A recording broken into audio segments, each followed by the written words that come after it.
Welcome to a special edition of Memory Lane, where we repurpose some of the old episodes, dust it off, and bring it back out for the masses. With the spirit of the Olympics, well, actually, before I begin that, I was working on, or I did work on a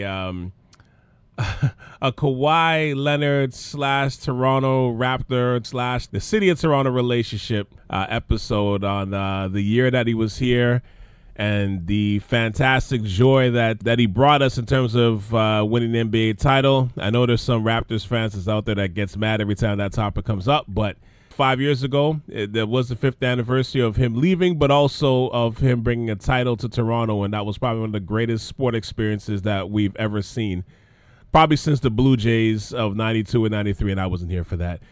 So that episode is in the can right now, and the only reason why I'm not putting it out right now is because it hit me basically like last night that the Olympics is basically starting today, and that doesn't feel like it's the right time to put that out. So I'll probably wait to put that one out after the Olympics is over, to put out another episode of Memory Lane for August. So I'll wait till after the Olympics to put that out, but at the same time, you know, I wanted to acknowledge one of my previous episodes. So back in 2018, it was I believe it was the 50th anniversary of Tommy Smith and John Carlos' Olympic moment. The episode was officially called Tommy and John's Sacrifice. So it was the 4th season of The Stoop that I had.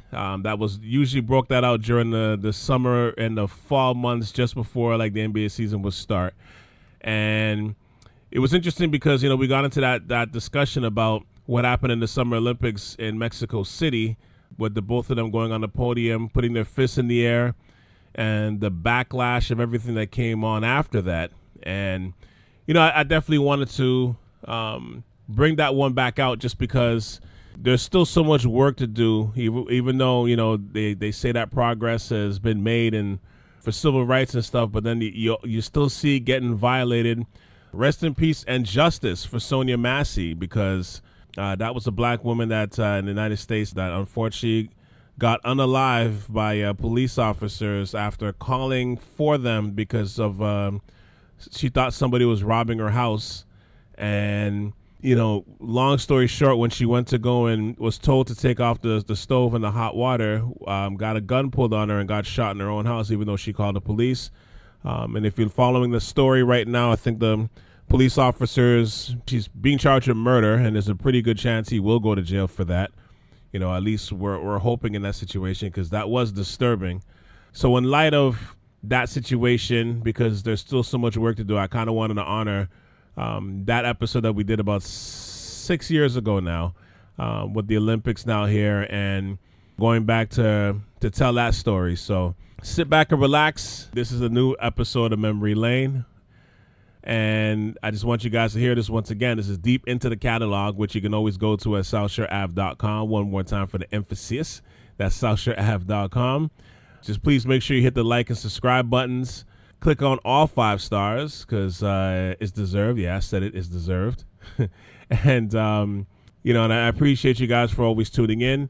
Because Caravana Weekend is among us in Toronto, we're officially in that mode right now, but next week it goes really hard, and I will not be putting out any new episodes next week in preparation for Caravana Weekend, and also my 16th annual Sunday afternoon carnival rooftop barbecue party that we do every single year. Once again, this is the 16th year of it, which is crazy to even say. Very humbled by that. Please get your tickets now. It's at Casa Mezcal, 291 King Street West, right across from the TIFF building, right at the corner of King and John. Last year was sold out. Please get your tickets now. You know, it's trending to do the same again.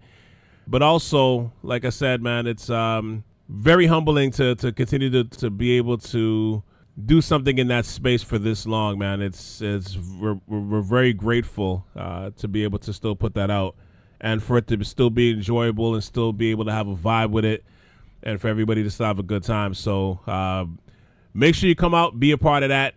Get your tickets now. You can DM me, you can message me, you can go to ticketgateway.com/Carnival Barbecue Party 2024. And you can go at my Instagram as well if you want to DM me for that, which is Calceem, CALCEEEM.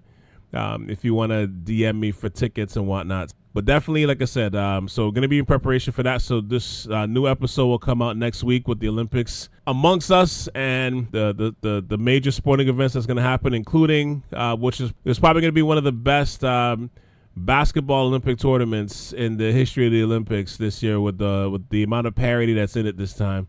So it's going to be quite interesting, man. Looking forward to all of that, and looking forward for you to listen to this one.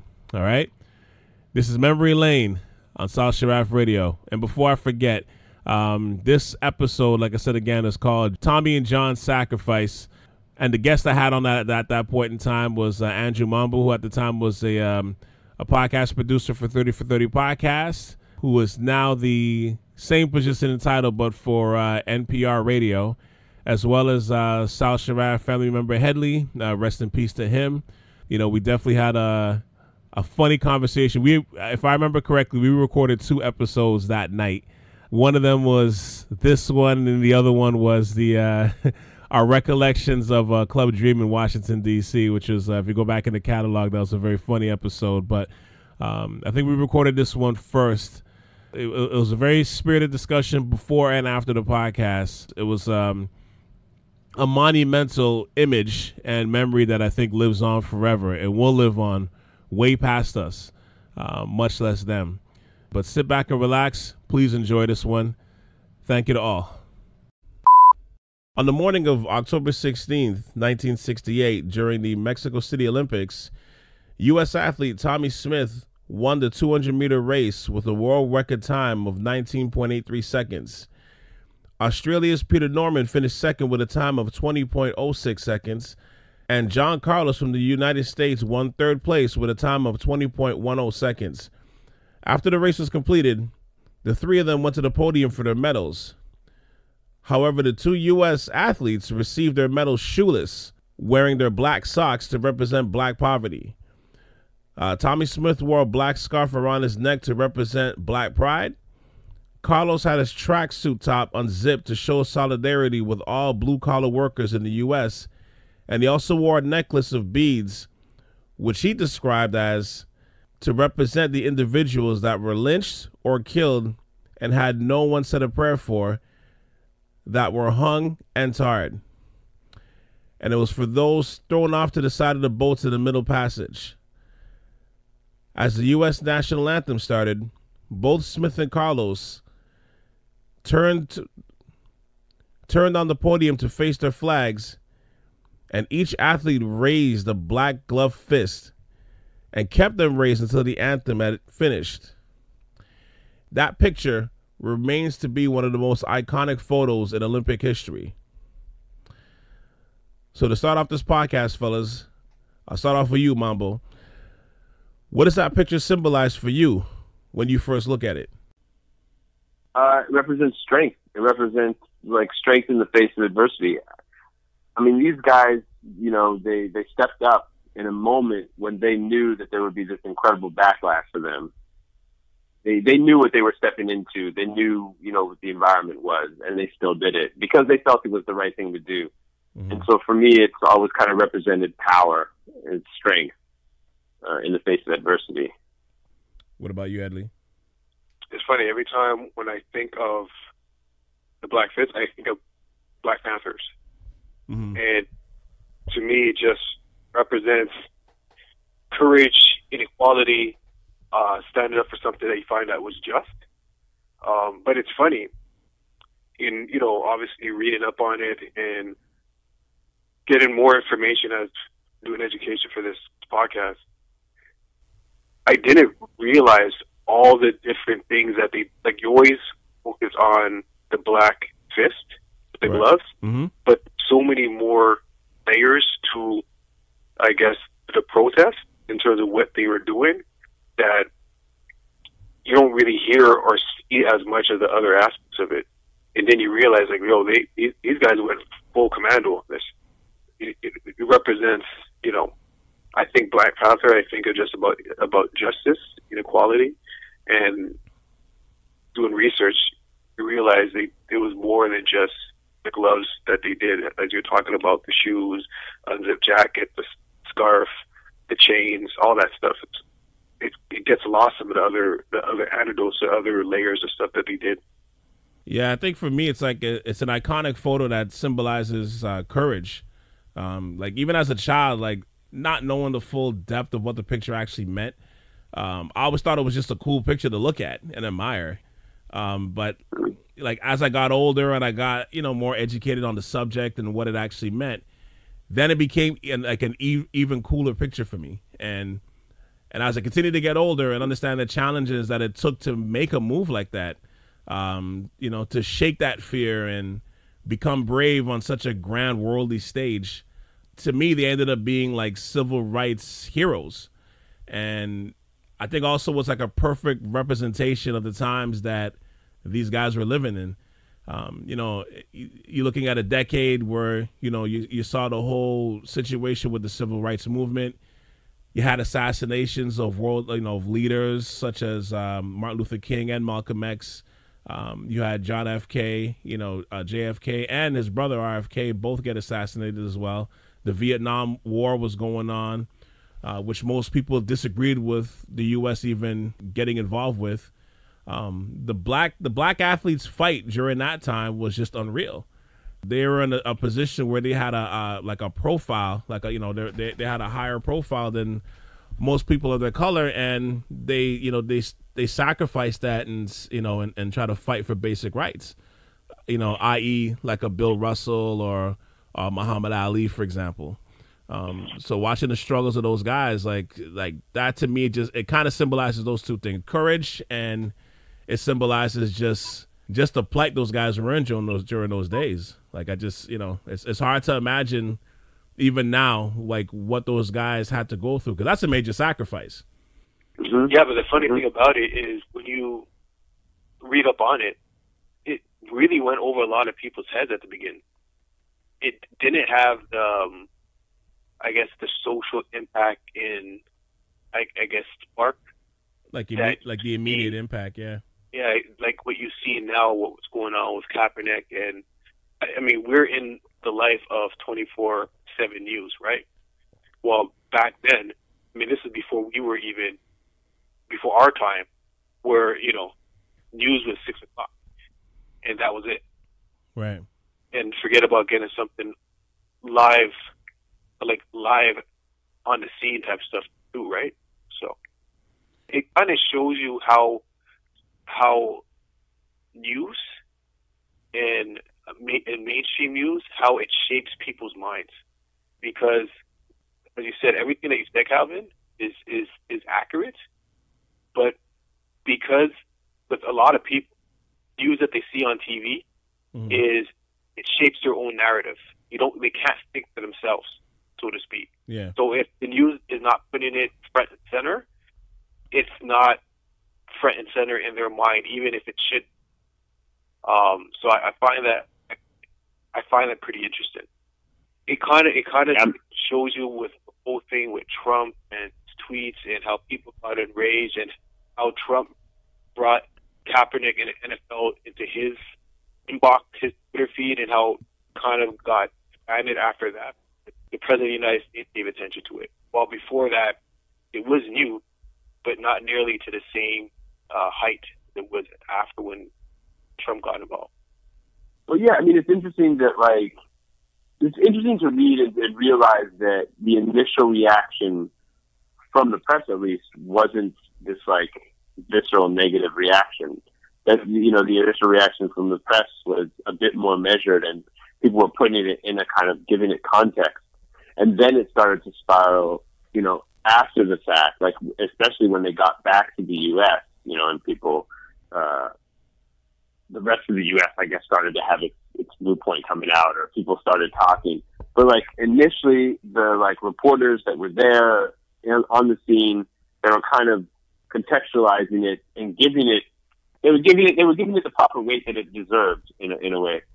That I thought was interesting, because in this day and age, the moment that happens, literally the very moment that those guys are on the podium and that happens, people are on Twitter, people are on Facebook, and there would be a meme immediately, and it would just be like all kinds of stuff. People would be on Photoshop trying to doctor the photo, it would just completely get out of control. And of course, like, the other side of it is that those guys would be able to, in the social media age, those guys would be able to put out a statement in their own words and speak directly to their, to the people, but also that the backlash that they would be receiving would be immediate.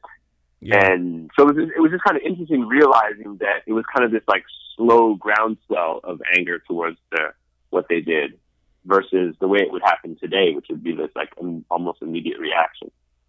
I agree. And for those who who was interested to read the article about the situation, I know Mambo, he enlightened me to it. It's an article from The Undefeated.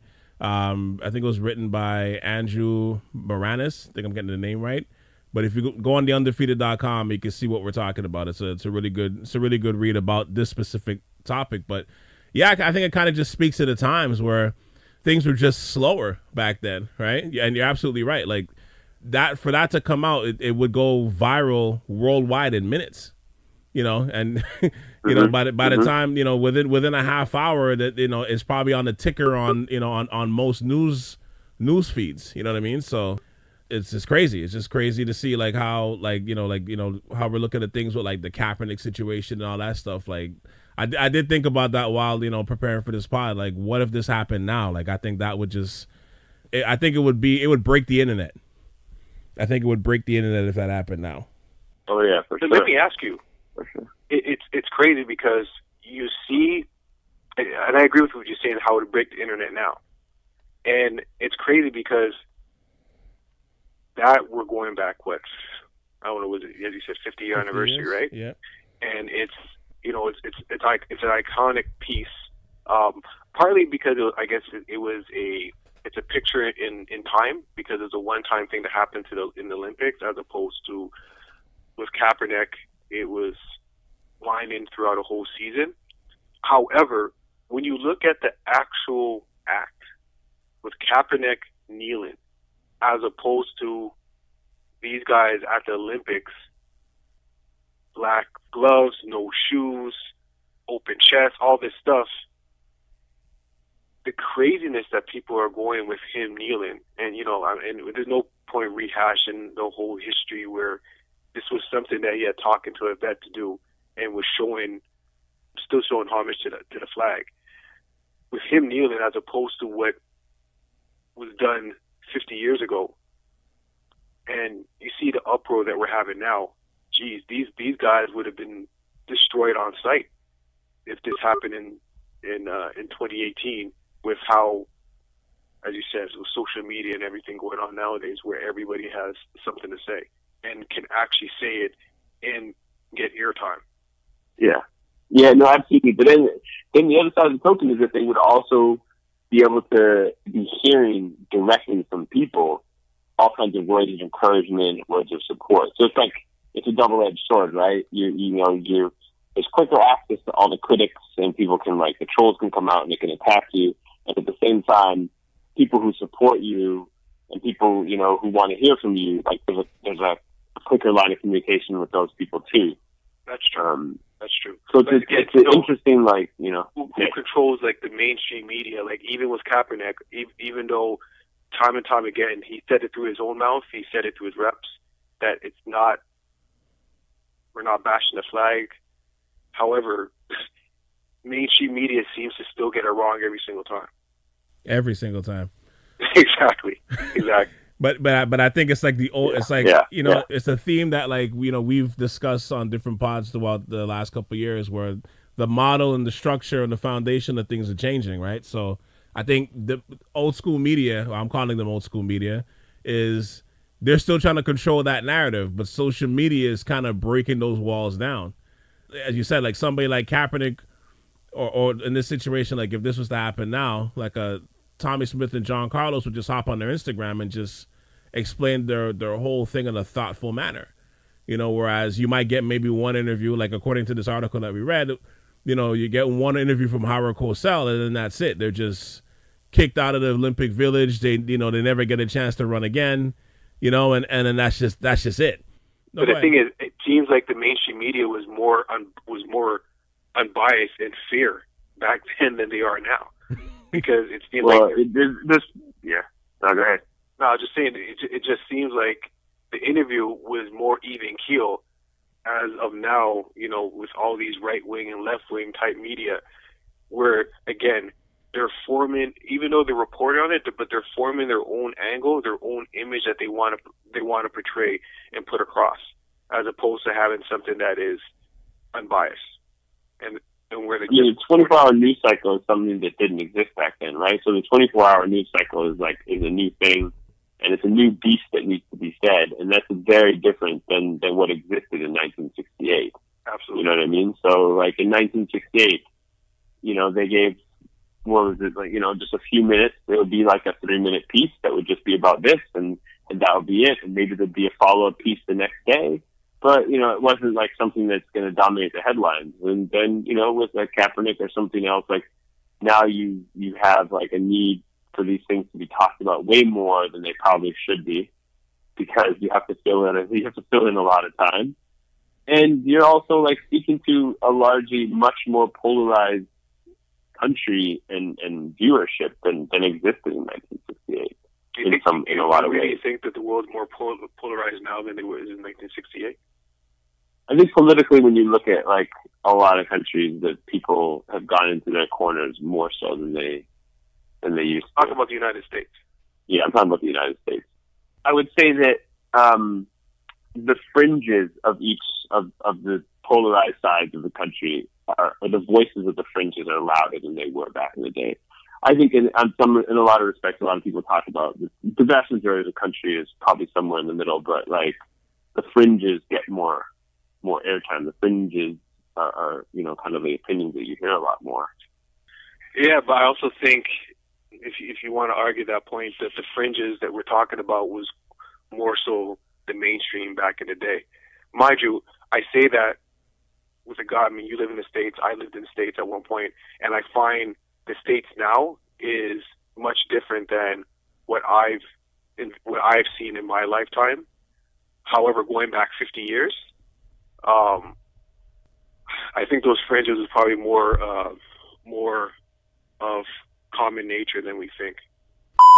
Now that 50 years has passed since the event occurred, how do you feel that moment helps us in the climate that we live in today, in terms of like the police brutality and everything else? Honestly, I think we went full circle. I feel like, you know, when you walk in the forest and you're trying to figure out your way out, and then you're like, yo, shit, didn't I just pass that fucking rock 2 hours ago? I feel like this is Groundhog Day. I feel like we were having progression as a nation, and I'll include myself in North America and Canada in there as well. But as of late, and when I say late, the Trump era, or let me just say the last 5 years or so, it seems like all the progression that we've made over the last few decades it's like a runner. I'll take a track analogy or you do a marathon run. It takes the lead, and now the herd is catching back up to them. Between just this week, we're talking about what happened in St. Louis with the person following the guy and then had the audacity to call the cops on him. All these different situations, from we know about the police brutality, but then just the individual situation between civilians. To me, I just feel like we've done like a 360. What are your thoughts, Mambo? I mean, I don't know if I agree that like we're right back where we started in that sense. I think that there's definitely, you know, been lots of progress. I think that there's like a voice you're hearing.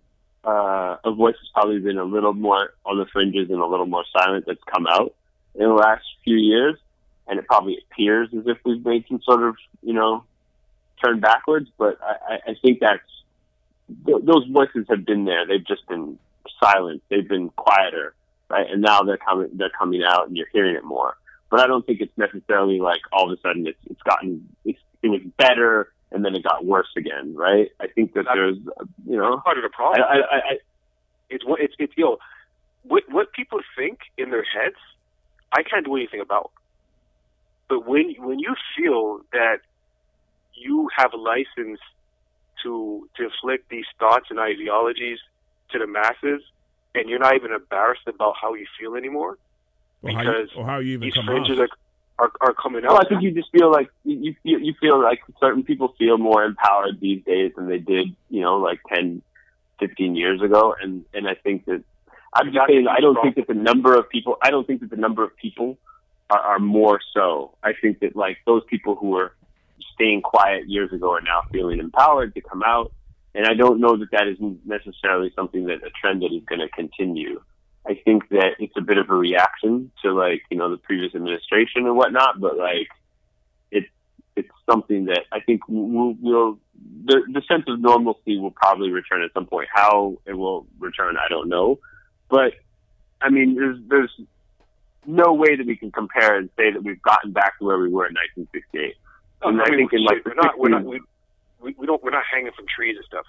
Exactly. Like, there's a lot of things that have changed, and a lot of like general. I think if you look at like the general public, like the majority of people's opinions and feelings and thoughts, it's not nearly as bad as it was at that time. So like there's a huge progress that's happened, right? Like I think we need to accept that. But I'm not saying it's not a problem that a lot of these issues are up at the front and are getting attention or getting like airtime and people are talking about them now. Like that is also a problem, but it's a separate problem from the idea that we haven't really had progress. You know what I mean? I know it might feel and seem one way, but like it's much better. If you had a choice of living in 1968, maybe my words were too literal in saying that it's a complete 360. However, we've definitely taken step backs in the last decade. That's absolutely true. The mere fact that these individuals, before they're putting up little posters on telephone poles, where now they're getting major feed and major attention and gaining momentum is a problem. It is. I mean, the question is like, well, one question is like, how much momentum are they actually gaining? And two, it's like, you look at it, it's the social media, right? The social media has made it so that like all of a sudden, the fucking president, the president is a fucking racist. Yo, when the leader of the free nation is a fucking racist, and this is who you're supposed to lead, and I mean, it gives people empowerment. That's exactly what's happening. Yeah, but this is like all being amplified by like what we're saying about social media and being able to like people who would not ever get any airtime to talk, right? Some people who are like all these like random white nationalists that like all have like a pulpit to talk now, that didn't exist 20 years ago because they didn't have a way of getting into the mainstream and talking to people. That's what I'm saying. That's dangerous. When we talk about there's unity in numbers, right? It's one thing when it's sparingly and it's unorganized and it's not centered. However, when now they have a unified front and is gaining strength and power, that is a problem. It needs to be stifled. Back in the day, would curb their opinion, feel empowered now by these ideologies because, hey, their president believes so. And just in touch with what you guys are saying, like when I think back on the picture of this iconic picture, like I think how that whole movement kind of helps us. It kind of teaches you that you just have to continue to fight for your beliefs. You know, like for me, when I look at the fist, for example, like that fist back in the 60s and 70s was such a powerful statement for black people, and it still represents power today. But I think one of the things like you're looking at in this climate and what you guys are talking about, and even referencing back to the Kaepernick stuff, it's like what are we willing to sacrifice to affect change to make this world move better? And I'm not even expecting you guys to even answer that question because it's a hard question to even answer because there are a lot of people out there that aren't willing to do what Tommy Smith and John Carlos did, or even step in Kaepernick's shoes today. You know, and I can't say I look down on them for doing it. It's a heavy burden for anyone to bear that's even trying to take that mantle or help to take that mantle or be ready to put that crown on their head. To me, it's funny. Like, looking at all this, it's like it's sad that we're still fighting for basic human rights and equality in this world. But, like, you know, and I know we keep kind of referencing to like the Kaepernick stuff, but it's like I was looking at this today, and it's like you're watching a situation in football where you have owners and management that are telling you that somebody like a Colin Kaepernick can't get an understanding of their playbook to make a 53-man roster, when history time and time again has shown you really what the situation is. And honestly, it's so blatant. For example, like, it's still hard for me to even watch football now. Like, I know, Headley, last year, I know you personally, I think you did a boycott. You didn't watch football for, I don't know if you're still doing it now, but I'm not watching it. Yeah, and I know a lot of people that haven't come back, and honestly, I don't blame you. You know, I don't blame you, because it's so outrightly blatant. It's just, I feel like it's an insult to my intelligence. I don't know if, Mambo, you caught this, but in one of our chat groups, like, I shared this stat and it's a funny stat. Like, Nathan Peterman, and I don't know if you heard this, Headley, but Nathan Peterman is, you know, obviously the backup quarterback to the Buffalo Bills.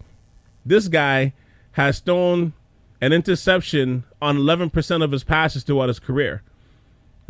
Right? So 11%. 11%. So to put that in perspective, to put that in perspective, Tom Brady would have to throw an interception for the next 1,000 passes before he can catch up to that rate. So you're telling me somebody like this can be employed in the NFL and he understands the playbook, but somebody like Kaepernick can't be a backup?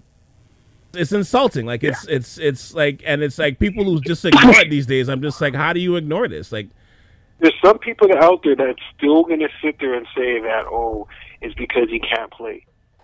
Like, you still have some people that still believe that narrative. Yeah, I mean, do they actually believe it or not is the question, right? Like, yeah, I mean, you never really get to you can never really get to the sense of, like, somebody's belief. Like, maybe some people actually believe that, but I don't think that many people actually believe that. I don't think you can. Like, I mean, I think most people know that he could play in the league and that he could play at a high level, or at a minimum he could play at a backup level. It's not even really. I think we might be giving some people too much credit. Because yes, me and you can say that, yeah, you know what, maybe deep down they don't, but I really believe that you got some real idiots out there that really believe it. I think people just like people. If you don't like what Kaepernick did, if you don't like the fact that he stood up there and you know, and he stood for something and he protested, that, like, if you don't like that, then you are going to justify a way for not feeling that he belongs in the league, right? Because it's hard, even if you, like, are somebody who's, like, should be protesting, you know, the police or anything like that. It's hard. I think in today's day and age, like, for some of those people, it's hard for them to just admit what they're really angry and upset about. And so the easier thing to say is that, like, what's the big deal? He doesn't belong in the league. He's not good enough. And you kind of convince yourself that. But I think for those people, like, deep down, they know the truth. Like, I mean, they do. And so, I forget his name. He's a sports reporter, Nick. I forget his last name. I enjoy him a lot. He's the one that does the show with Chris Carter, and he made an interesting argument. And I think we've shared this, you know, months ago on one of our chat groups. And our Nick went to defend this. If Kaepernick was kneeling, and say he was kneeling because he believes our veterans are not being supported enough when they come back from war, protecting this country. And if that was a narrative behind why Kaepernick was kneeling, but still kneeling kneeling to a flag, which in itself people are saying is disrespectful, would there be the same type of uproar if that was a narrative that he's doing it to bring light and to bring the message that our veterans should be taken care of better when they return from war, as opposed to kneeling because of the brutality that visible minorities and African Americans have are receiving in the United States of America? Would it be the same outcome? No. I think we all know that. I mean, everybody knows that, like, this is not really about the anthem. Like, Exactly. everybody just says it's about the anthem. It's not really about the anthem. And so the point is that, like, it's just a vehicle that people are using to say something and justify an anger about something, or, like, you shouldn't talk about this, or you shouldn't complain about this. Like, it's just a vehicle. Like, there's nobody, like, in reality, no, it's not really about some sort of sanctity that he should not be kneeling. It's not really about whether or not he can and cannot play in the league. Like, that's not what any of this is about, really. The difference is when you look at Tommy Smith and John Carlos, the difference of what they did that's interesting as a comparison is that, like, he ran a race, and he was number one. He finished first place, and he broke the world record, right? And so you have a guy who there's no question of his actual skill set. And at that time, in that climate, like, what would be interesting is if it was the opposite. Like, if that was happening today, what that reaction would look like, where you take away all of those reasons that people would complain about Kaepernick and being able to, like, somehow justify it, are gone, in a sense. It would be interesting to see what the reaction would be. I think the reaction would be similar, and I think people would just have to be more open about what their real frustrations are and their real feelings are. Somehow the fact that, you know, he was a backup quarterback gives people some sort of out and to be able to, like, justify something. But, like, but it's funny. Like, I think the similarities between that situation and what's happening now is, like, one of the biggest things is that people are still missing the point of the protests.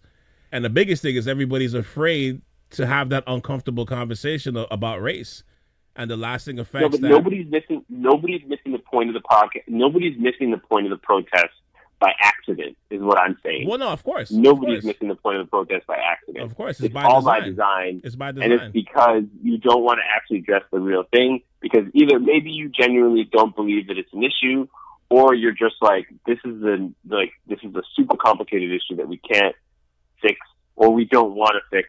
I'm quite happy with the way things are, so stop rocking the boat. Like, for whatever your reason is, like, it's all completely on purpose that we're missing the point of the protest. No, it's absolutely by design. Nobody wants to.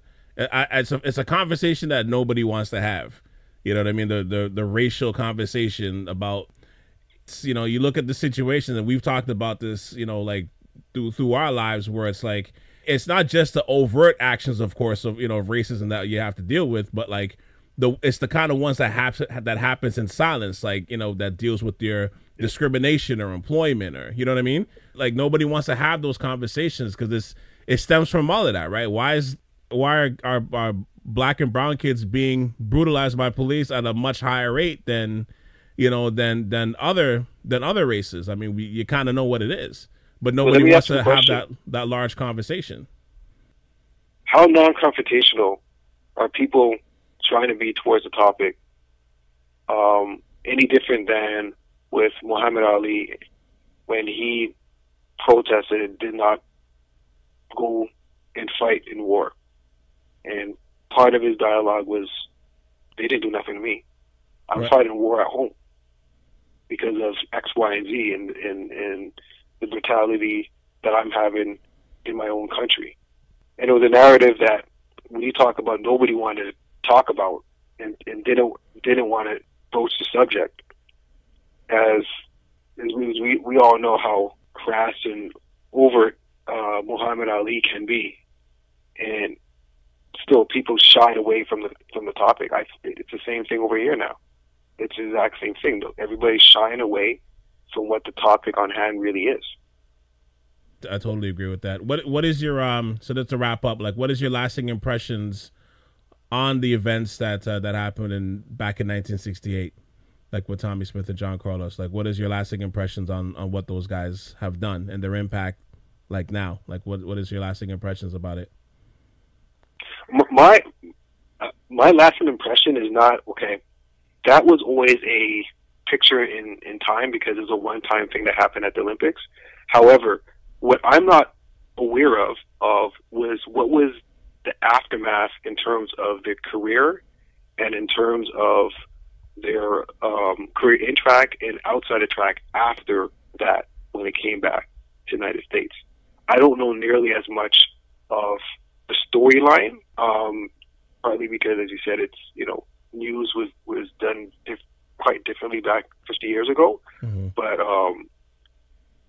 that is something that would be intriguing to find out kind of what was the aftermath of that.